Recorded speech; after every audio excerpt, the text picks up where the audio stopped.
Next slide, relation of development and learning, विकास का क्या रिश्ता है अधिगम के साथ, relation of development and its learning के साथ उसका रिलेशन। तो सबसे पहले हमने बात कर ली डेवलपमेंट क्या होता है, भाई प्रोग्रेसिव चेंज है, ऑर्डर में होता है, जीवन पर्यंत प्रक्रिया है, इंक्लूसिव है। बट लर्निंग क्या होता है, learning is a permanent change.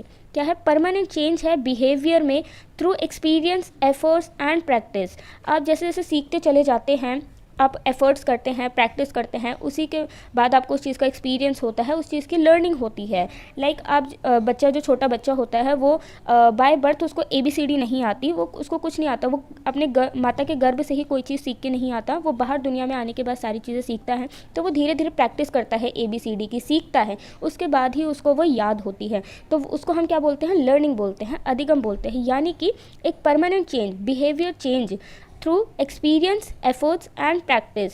Skills के द्वारा जो आप सीखते हैं, जो डेवलपमेंट होता है, वो आपका अधिगम कहलाता है, लर्निंग कहलाता है। नॉलेज गेन थ्रू स्टडी, अब नॉलेज कहाँ से आएगी, स्टडी, पढ़ाई करने के बाद जो आप नॉलेज, ज्ञान को ग्रहण कर रहे हैं, गेन कर रहे हैं, वो आपका लर्निंग है। Maturation and learning both are important for development, बिल्कुल सही बात है, मैच्योरेशन और लर्निंग एक दूसरे के साथ जुड़े हुए हैं, तभी विकास होता है। ठीक, कैसे होता है, जब बच्चा पेंसिल पकड़ना नहीं जानता तो आप उसको लिखना कैसे सिखा देंगे। अगर उस बच्चे के उंगलियां अभी इतनी सक्षम नहीं है कि वो पेंसिल पकड़ पाए, तो आप उसको लिखना नहीं सिखा सकते, है ना। तो इसी तरीके से मैच्योरिटी और लर्निंग दोनों ही कनेक्ट हैं, साथी हैं, साथ में काम करते हैं एक दूसरे के, किसके लिए, विकास के लिए। जब तक बच्चे का मैच्योरिट बच्चा नहीं हो जाता, तब तक उसकी लर्निंग नहीं हो सकती, तब तक उसका डेवलपमेंट नहीं हो सकता। बहुत ही अच्छा एग्जांपल मैंने यहाँ पे देकर आपको समझाया है कि अगर किसी बच्चे की उंगलियां, उसका हाथ इतना मैच्योर अभी नहीं हुआ है कि वो पेंसिल को पकड़ पाए, तो आप उसको लिखना नहीं सिखा सकते, आप उसे लर्निंग नहीं करा सकते। फिर क्या होगा, उस बच्चे का डेवलपमेंट भी नहीं होगा। ठीक, all are interlinked, maturation, learning हो गया, ग्रोथ हो गया, डेवलपमेंट हो गया, सभी एक दूसरे से कनेक्ट होते हैं और ये कहीं ना कहीं एक दूसरे को अफेक्ट भी करते हैं। All aspects are affect each other, एक दूसरे को अफेक्ट भी करते हैं, चाहे वो लर्निंग है, मैच्योरेशन है, डेवलपमेंट है, ग्रोथ है, लर्निंग, सभी एक दूसरे से कनेक्ट हैं। अगर आपका डेवलपमेंट अच्छा होगा तो आपका परिपक्वता, आपका मैच्योरेशन अच्छा होगा तो आपकी लर्निंग भी अच्छी होगी।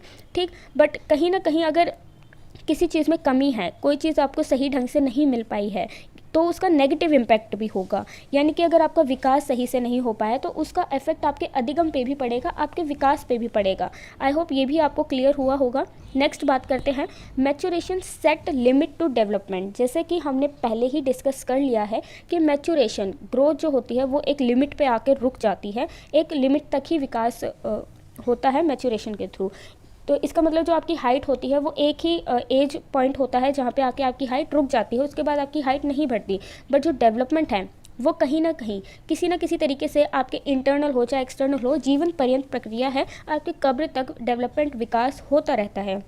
Then, maturation and learning work together to promote the development of an individual. जैसे कि हमने पहले ही डिस्कस कर लिया है, मैच्योरेशन हो, परिपक्वता हो और अधिगम एक दूसरे के साथ काम करते हैं विकास के लिए। किसी भी व्यक्ति के विकास के लिए मैच्योरेशन और लर्निंग दोनों ही साथ में काम करते हैं।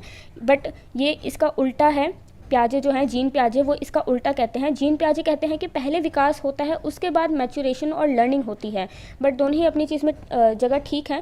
बट जहाँ तक कहा जा सकता है कि पहले विकास होता है, उसके बाद अधिगम और लर्निंग होती है, दोनों ही एक दूसरे के साथ कनेक्ट हैं। Both learning and development are connected. जैसे हम डिस्कस कर चुके हैं, डेवलपमेंट समावेशी है, इंक्लूसिव है, अपने अंदर सभी चीज़ों को समाहित कर लेता है। ओके।